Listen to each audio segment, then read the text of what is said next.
Hello friends, तो guys आज मैं बात करने वाला हूँ हस्कीवर्ना की स्वार्टपिलन 801 के बारे में, जो कि ऑफिशियली जो है वो अनवील हो गए हैं।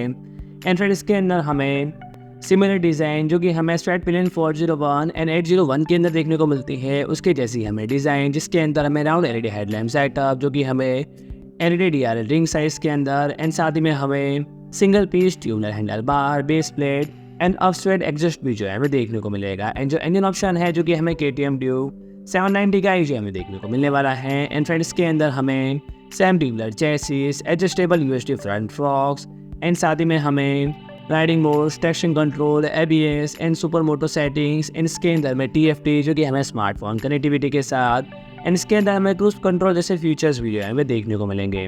तो फिलहाल तो इसके अंदर में इतने ही फीचर्स एंड जो स्पेसिफिकेशन है वही देखने को मिलते हैं। एंड गाइस और भी अगर इसके बारे में कुछ नई इन्फॉर्मेशन आती है तो जल्दी मैं एक और वीडियो लेके आऊँगा। तो फ्रेंड आज के लिए इतना ही। एंड फ्रेंड इस अगर आपको हमारे इन्फॉर्मेटिव वीडियोस देखने हो तो फ्रेंड हमारे चैनल को सब्सक्राइब करें। एंड वीडियो अच्छा लगे तो लाइक करें, शेयर करें एंड कमेंट करें।